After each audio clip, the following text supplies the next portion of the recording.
Bueno, qué bueno el testimonio de Sorel, ¿verdad?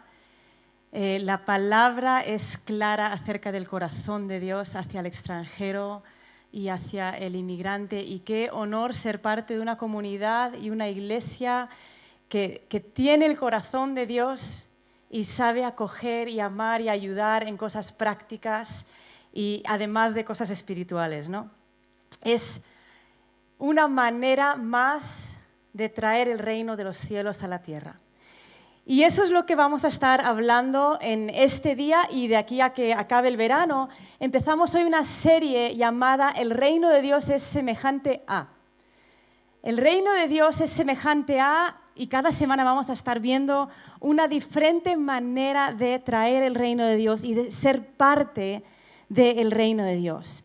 Ahora, esto viene en la misma línea de lo que hemos estado viendo las últimas semanas. Hemos estado hablando de cuál es nuestro propósito como seres humanos, ¿no? De que somos adoradores, somos misioneros, somos colaboradores, somos parte como familia de algo mucho más grande y que va mucho más allá solo de mi vida, ¿no?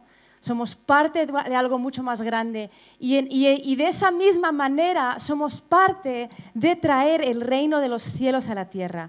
Ahora, ¿qué significa o de dónde viene este concepto de reino de los cielos?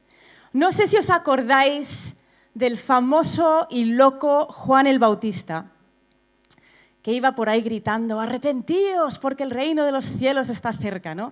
Yo cuando leo la vida de Juan el Bautista me pregunto, ¿como amistad cristiana invitaríamos a Juan el Bautista a predicar a nuestra iglesia? No lo sé, ¿eh? Pelo largo, comiendo langostas. ¿Qué le estaba diciendo Juan a la gente? Estaba diciendo: arrepentíos porque el reino está cerca. Ahora, ¿qué es el reino? En una monarquía, especialmente de las antiguas, ¿no? Un rey era el que establecía un reino. Y el rey decía: esto va a ser así, así, así, así, así. Y en ese reino donde ese rey reinaba, las cosas se regían de una cierta manera, ¿verdad? Entonces, reino lo podemos ver como un sistema de gobierno, una manera de hacer las cosas, una cultura. Para mí esa es mi definición favorita de reino, ¿verdad? Solamente en esta habitación hay de culturas, hay lo que hay de personas, realmente, ¿no? Porque primero tenemos cultura en cuanto a la nacionalidad de la que tú vienes, y a lo mejor tú dices: bueno, mi cultura es argentina, mi cultura es española, mi cultura es mexicana, mi cultura es lo que sea de donde vienes, ¿no? Pero luego, por otro lado, tienes la cultura de tu madre y de tu padre, que, como bien sabes, cada familia es un mundo, ¿no? Entonces, tu cultura es tu manera de hacer las cosas. Entonces, Juan estaba diciendo: arrepentíos porque viene un nuevo sistema, viene una nueva manera de hacer las cosas. Ahora, ¿qué significa arrepentíos? ¿Qué significa el arrepentimiento? El arrepentimiento tiene varias definiciones cuando lo buscas en el diccionario. La mayoría de nosotros pensamos en el término arrepentimiento, pensamos en cuando te sientes mal, ¿no? Cuando has metido la pata, sabes que has hecho algo mal, te sientes mal y por lo tanto necesitas arrepentirte, necesitas pedir perdón. Pero si tú buscas en internet y pones definición de arrepentimiento, vas a encontrar dos definiciones principales. Uno es un cambio de corazón, pero otro es un cambio de pensar. Cambia tu manera de pensar. Entonces Juan venía diciendo: arrepentíos, cambia lo que haces y cambia cómo piensas, porque viene una cultura nueva, viene una manera de hacer las cosas nueva. Ahora, ¿cómo vino esta cultura? ¿Cómo vino este reino? Si nos acordamos del principio de la historia, sabemos que Dios creó al hombre y a la mujer a su imagen y semejanza con toda perfección, ¿verdad? Y les puso con un reino y una cultura en el jardín.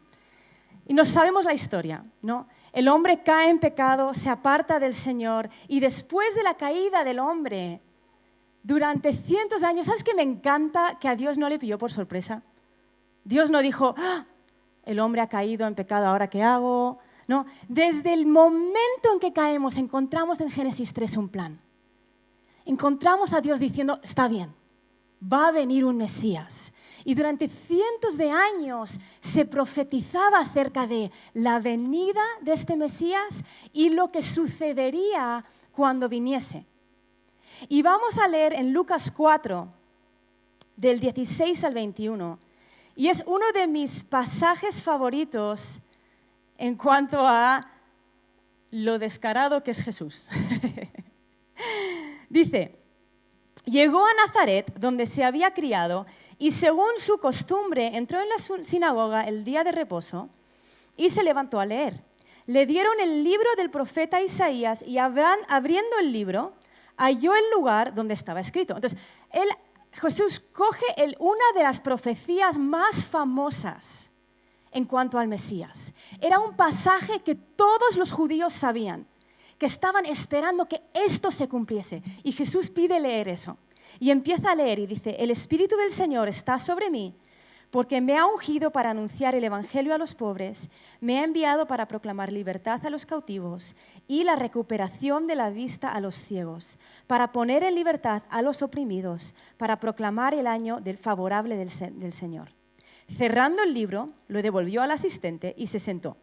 Y los ojos de todos en la sinagoga estaban fijos en él, y comenzó a decirlos, hoy se ha cumplido esta escritura que habéis oído. O sea, Jesús lee la profecía de la venida del Mesías, lo enrolla y dice, hoy se cumple.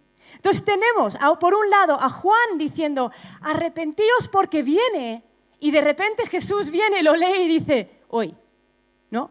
Hoy es. Unos capítulos más tarde, ¿no? O unos años más tarde, se acerca un grupo de fariseos a hablar con Jesús. Y en Lucas 17, versículos 20 y 21, dice, habiéndole preguntado los fariseos cuándo vendría el reino de Dios, Jesús les respondió y dijo, el reino de Dios no viene con señales visibles, ni dirán, mirad, aquí está, o allí está, porque he aquí el reino de Dios entre vosotros está. Entonces, con la venida de Jesús, de esta cultura del reino, se cumplió de lo que había estado profetizado durante cientos de años. Se cumplió la liberación de cautivos, los ojos ciegos siendo abiertos, los corazones quebrantados siendo sanados. O sea, todo lo que venían diciendo durante el Antiguo Testamento se cumple con la venida de Jesús. Y me encanta porque Jesús no vino para intentar hacer algo. Él no vino y dijo, madre mía, qué cultura, qué reino.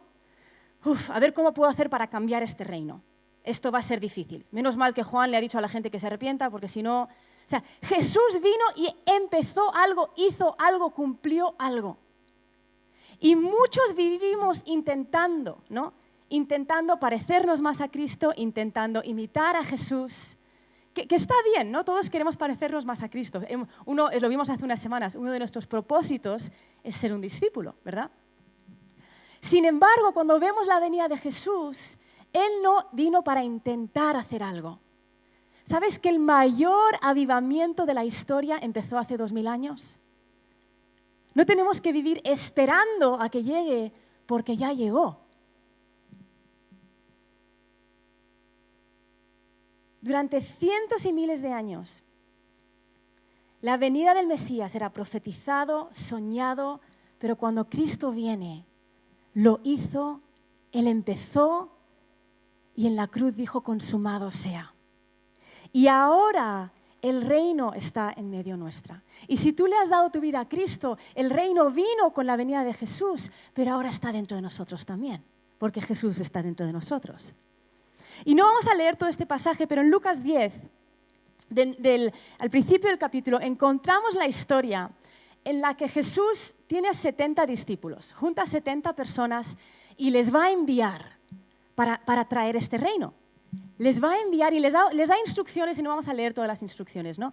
Pero les pone en parejas de 2 en 2, les explica cómo lo van a hacer, les da todo poder y autoridad y les manda con directrices claras, ¿no? Y les envía. Y vamos a leer lo que sucede cuando estos 70 a quien Jesús envía para traer el reino, lo que sucede cuando estos 70 vuelven. Vamos a leer los versículos 17 al 21. Dice, los 70 regresaron con gozo, diciendo, Señor, hasta los demonios se nos sujetan en tu nombre. Y él les dijo, yo veía a Satanás caer del cielo como un rayo. Mirad, os he dado autoridad para hollar sobre serpientes y escorpiones y sobre todo el poder del enemigo, y nada os hará daño. Sin embargo, no os regocijéis en esto, de que los espíritus se os sometan, sino regocijaos de que vuestros nombres están escritos en los cielos. En aquella misma hora, él se regocijó mucho en el Espíritu Santo y dijo, te alabo, Padre, Señor del cielo y de la tierra, porque ocultaste estas cosas a sabios y a inteligentes y las revelaste a niños. Sí, Padre, porque así fue de tu agrado. Entonces, estos 70 vuelven eufóricos, hasta los demonios se someten en nuestro nombre. Y Jesús les sigue enseñando, y luego versículo 21 dice, él se regocijó mucho en el Espíritu Santo. Ahora, en el griego hay 5 palabras que describen regocijar. Un regocijar cuando felicitas a alguien, cuando dices, oye, felicidades, me he enterado que es tu cumpleaños. Existe una palabra para explicar el sentimiento cuando ves a alguien que no has visto en mucho tiempo. Existe una palabra en griego de regocijar que explica cuando estás contento por dentro pero no lo expresas, ¿no? Esa sonrisita que te sale cuando te acuerdas de un chiste o algo pero estás en medio del trabajo y no puedes expresarlo. Hay una palabra en griego para explicar eso, ¿no? Y luego hay una palabra en griego que explica regocijarte externamente y es lo que tú ves en un estadio, en un partido de fútbol cuando tu equipo mete gol. Es una euforia. Adivina qué palabra está en este pasaje cuando dice que Jesús se regocijó en el Espíritu. Una euforia loca. No es el Jesús que vemos tan serio en las películas de Semana Santa, ¿verdad? Como, oh, qué bueno que habéis ido a expulsar demonios. No era eso, era, wow, Señor, Padre, te has alegrado, le has dado los misterios a estos. Has escogido no a sabios, sino a estos para traer tu reino. O sea, Jesús se regocijó de una manera loca cuando estas 70 personas fueron y sanaron enfermos y expulsaron demonios y hablaron del reino.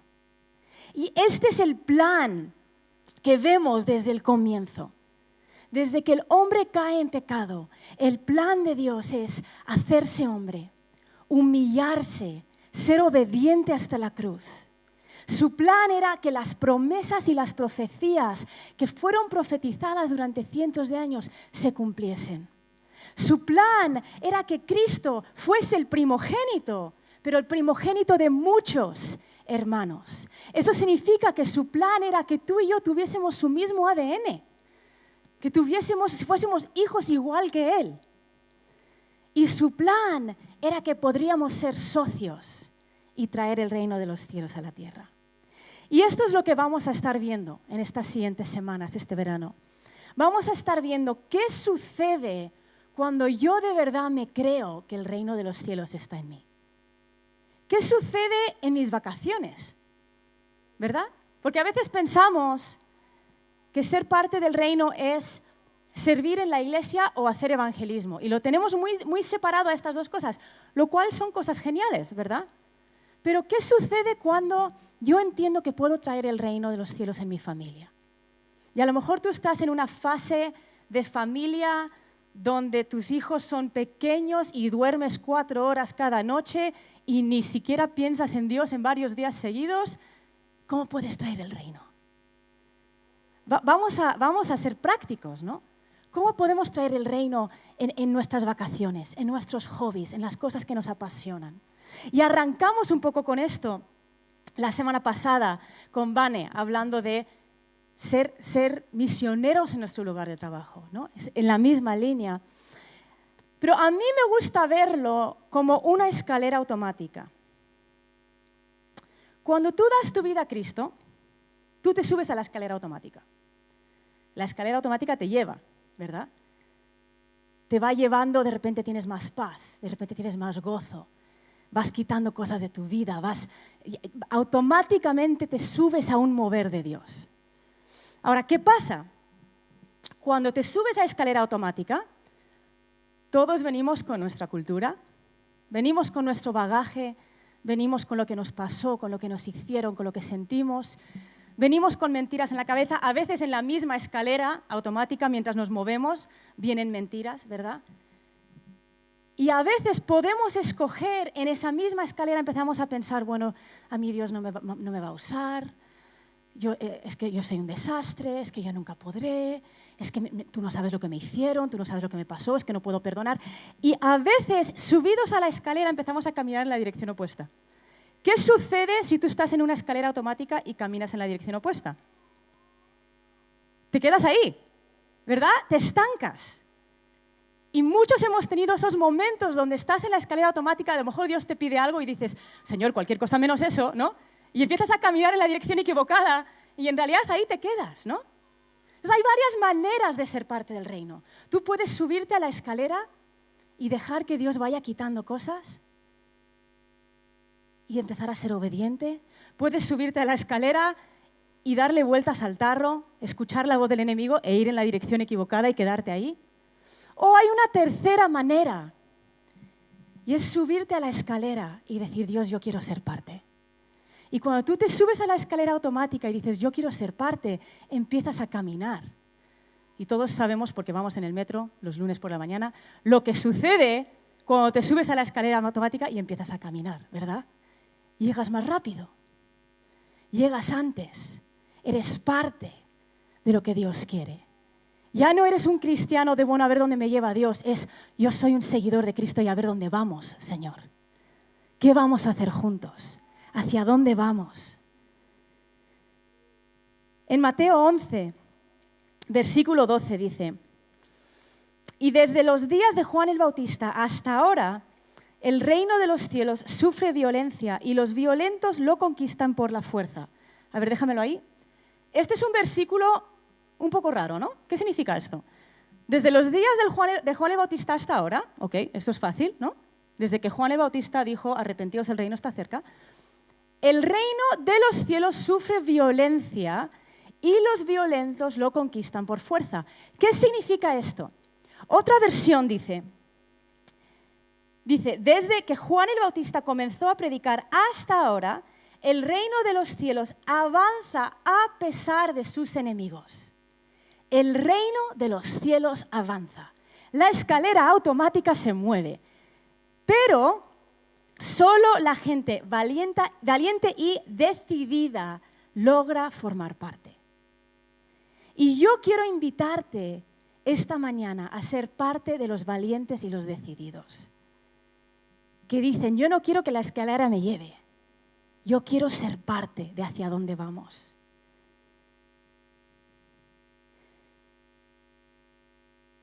Cuando vemos el comienzo y el mandato principal en el jardín, si lo leemos en Génesis 1, del 26 al 28, y sé que Vane tocó esto un poquito la semana pasada, de que Dios creó al ser humano con un propósito. Desde el principio les creó con un propósito. Y vamos a leerlo, versículo 26 de Génesis 1 dice, hagamos al hombre a nuestra imagen, conforme a nuestra semejanza, y ejerza dominio sobre los peces del mar, sobre las aves del cielo, sobre los ganados, sobre toda la tierra, y sobre todo reptil que se arrastra sobre la tierra. Creó pues Dios al hombre a imagen suya, a imagen de Dios lo creó, varón y hembra, y los bendijo y les dijo, sed fecundos y multiplicaos, llenad la tierra y sojuzgadla, ejercer dominio sobre los peces del mar, sobre las aves del cielo y sobre todo ser viviente que se mueve sobre la tierra. Ser fructíferos, ser fecundos. Y es interesante que en la primera comisión al hombre, que Dios le da al hombre, muchas veces hemos visto esto de multiplicaos como tener muchos hijos, ¿no? Pero lo que les estaba diciendo es, os doy la habilidad de contribuir, de ser parte. No les puso en un resort de 5 estrellas de all inclusive, ¿no? Como Adán y Eva, enseñar la pulserita amarilla y os darán todo lo que queráis, ¿no? Barra libre y relax toda la vida, por la eternidad, ¿no? Les dio la habilidad de contribuir donde les había puesto. Ahora, solemos pensar, o yo por lo menos solía pensar, en el jardín del Edén como un sitio de completa paz. Y en muchos aspectos sería así porque el pecado no había entrado en el mundo. Sin embargo, les dijo someter y sojuzgar, ejercer dominio. Entonces, eso implica que había algo sobre lo que debían ejercer dominio, ¿verdad? ¿Qué era sobre lo que tenían que ejercer dominio? No vamos a leer toda la historia por tiempo, pero está en Ezequiel capítulo 28 cuando nos explica cómo acabó el diablo aquí, ¿verdad? El diablo era un arcángel que quería ser adorado y Dios le echa de su presencia. Ahora, a Dios no le pilló por sorpresa. Él no dijo, ostras, ¿qué he hecho? He puesto a Adán y a Eva en el mismo sitio. Ups, ¿no? ¿Te imaginas? Dios hace a Adán y a Eva y dice, uy, pues está ahí también Satanás. Ups, qué metedura de pata. No, Dios lo sabía. Dios sabía que la serpiente estaba en el mismo lugar que el ser humano que creó. Pero ¿qué pasa? Les dio dominio, poder y autoridad. Y les estaba diciendo, oye, multiplicaos hasta tal punto que el diablo ya no quepa, ¿no? Llenar la tierra ya no va a tener sitio, se va a tener que mudar, ¿no? Adán y Eva son puestos en medio de un problema. Y cuando leemos toda la historia, que no vamos a leer hoy por tiempo, vemos que el diablo no vino y arrebató la autoridad que tenían Adán y Eva violentamente. No podía. No podía venir y ejercer violencia. ¿Por qué? Porque no tenía autoridad. La autoridad le había sido dado a Adán y a Eva. La única manera que él podía conseguir autoridad era si él conseguía que Adán y Eva estuviesen de acuerdo con él. Y ojo, esto es un aviso para nosotros. Cuando tú estás en la escalera automática, la única manera que el diablo puede conseguir frenarte es si consigue que estés de acuerdo con él.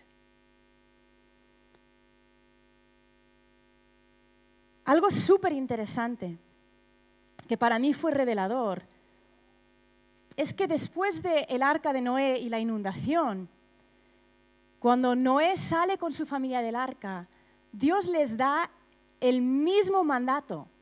Dice, multiplicaos, llenar la tierra, pero ya no dice ejercer dominio. ¿Sabes por qué?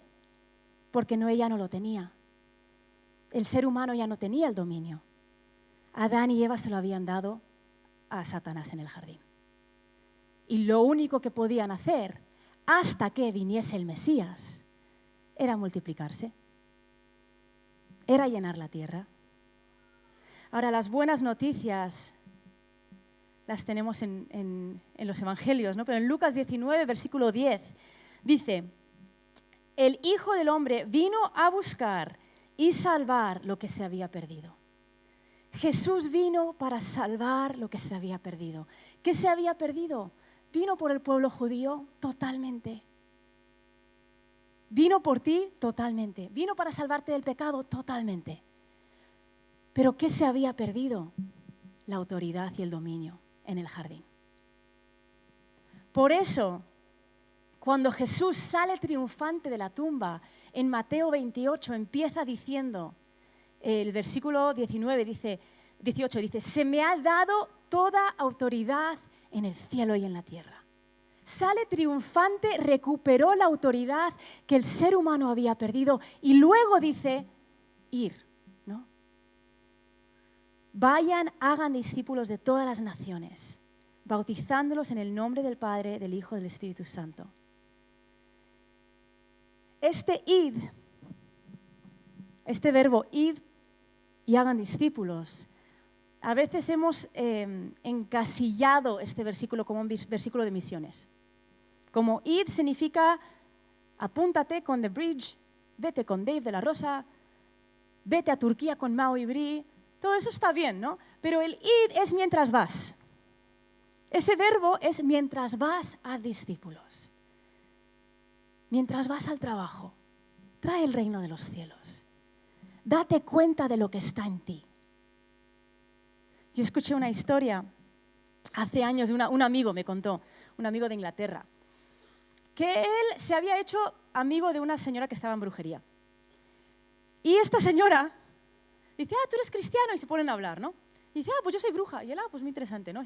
Se ponen a hablar y la señora le dice, ojo, vosotros los cristianos no tenéis ni idea de lo que tenéis dentro. me paso todo el día organizando a mis demonios, pasa un cristiano andando en el parque y me echa todo el trabajo a perder. Eso sin darnos cuenta de lo que tenemos dentro. ¿Qué sucedería si le añadiésemos fe y nos diésemos cuenta de lo que tenemos dentro?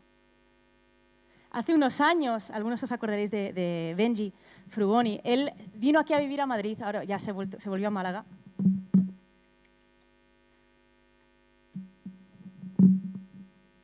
Y Benji me contó que él llega a Madrid, no conoce a nadie, necesita alquilar una habitación y él piensa, mira, voy a encontrar una habitación cualquiera y una vez que ya encuentre iglesia, pues ya encuentro amigos cristianos y ya busco con quién vivir, ¿no? Entonces, Benji se mete en un piso de 4 o 5 personas jóvenes y él era súper estructurado de todas las mañanas a las 8 de la mañana leo mi Biblia, ¿no?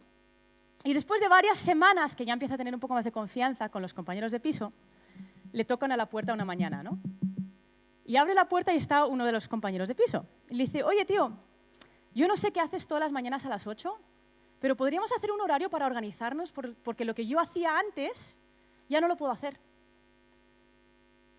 Una persona metida en nueva era y ya no le funcionaba nada porque a esa hora, en la misma casa, el Benji estaba orando.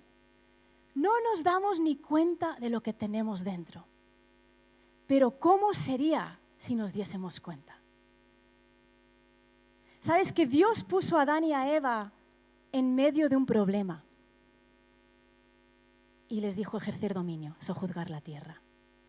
Y muchos vivimos intentando salir de nuestros problemas en vez de traer el reino de los cielos a nuestros problemas.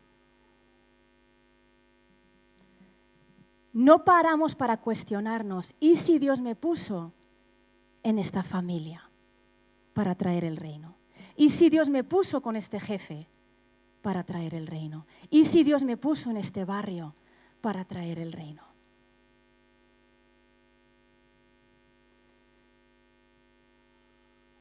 Una alumna que hizo la Escuela de Cultura Real Online hace unos años, una chica de Argentina, a lo mejor he contado esta historia, no me acuerdo.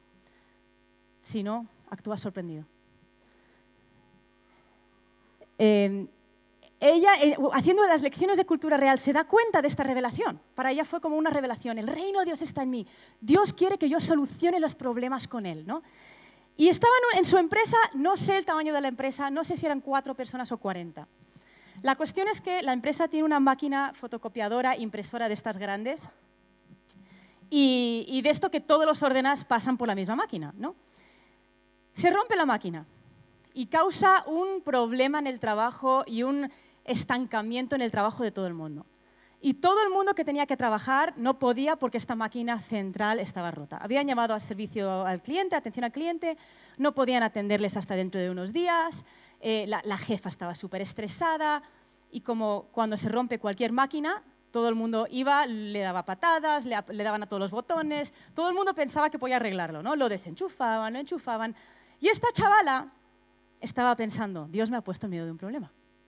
Dios me ha puesto en medio de un problema, yo puedo solucionarlo, el reino de los cielos está en mí. Claro, veía que alguien se ponía de pie, le daba otra patada y ella pensaba, yo tengo la solución, Dios me ha puesto aquí. Iba otra persona, lo desenchufaba, lo enchufaba y ella pensaba, Dios me ha puesto aquí. No sé cuánto tiempo estuvo, nos escribió para contárnoslo y nos dijo que había sido a lo largo del día, ¿no? En algún momento de la tarde se acerca con la jefa, dice, oye, yo creo que puedo arreglar la máquina.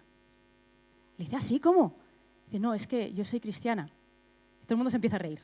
De nuevo, no sé si eran 40 riéndose, 4 riéndose, no sé el tamaño de la empresa. La cuestión es que todo el mundo se empieza a reír de ella. Ella se acerca con la máquina y piensa, bueno, ya de perdidos al río, ya me he lanzado, ¿no? Ya se están riendo, ¿qué más puedo perder? Se acerca a la máquina, pone sus manos sobre la máquina y dice, vas a empezar a funcionar ahora mismo en el nombre de Jesús. Y la máquina hace, empieza a sacar todas las hojas estancadas, ¿no? Porque creyó en el Dios que está dentro y entendió, Dios me ha puesto en medio de un problema y el reino de los cielos está en mí. El reino de los cielos está en mí. Chisco y yo tenemos un amigo en México que su madre es química y una noche estaba intentando crear una fórmula química de leche para bebés, una fórmula de leche en polvo. Y estaba intentando. Y una noche tiene un sueño donde se le presenta un ángel y le da la fórmula. Y se despierta y piensa, eso me lo imagina, estoy tan rayada que ahora estoy soñando con esto. Y mira, y en la mesita de noche lo tiene escrito. Hoy viven de eso. Lo patentaron, tienen su fábrica de leche en polvo en México, la petaron y dan para el reino. Porque entendieron, nosotros somos solo una pequeña parte. Es más grande el que está en nosotros que el que está en este mundo. Y yo quiero terminar en esta mañana invitándote. Vamos a ponernos de pie. ¿El equipo de alabanza puede salir? Pero quiero invitarte a cerrar los ojos. Y quiero que te imagines el estar en esa escalera automática y el ser parte del reino de los cielos.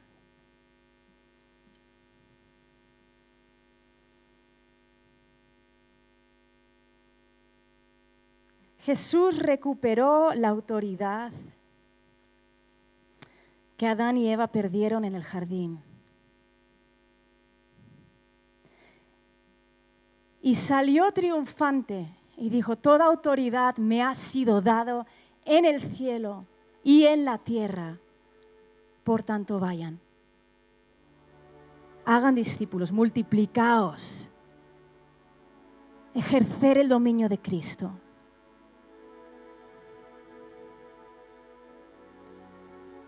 El reino de los cielos es semejante a cuando entiendes que Él está en ti. Y en esa escalera automática tú dices, yo quiero ser parte. Y en mi lugar de trabajo, en mi lugar de estudio, rodeada de problemas, yo quiero traer las soluciones. Y mientras terminamos con esta canción, yo quiero que tengas una conversación con el Señor y que le preguntes si hay algo que te está haciendo estar estancado en esa escalera. Si tienes alguna mentira en tu cabeza, si tú estás pensando, bueno, Dios es grande, pero en mí no tanto. O yo nunca podré, o yo no seré parte, o mi trabajo es imposible, o tú no conoces mi situación. Todas esas frases que se levantan contra el conocimiento de Cristo.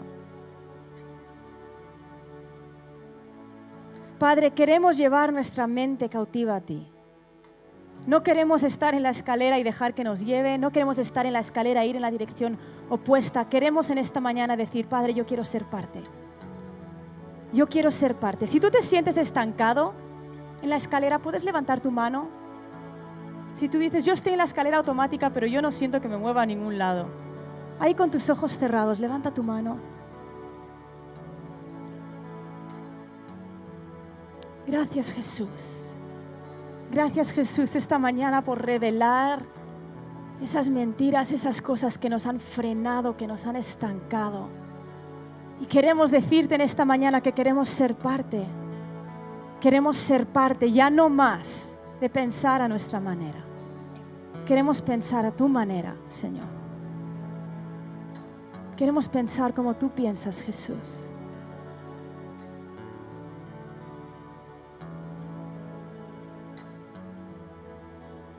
Gracias, Señor. Gracias, Jesús.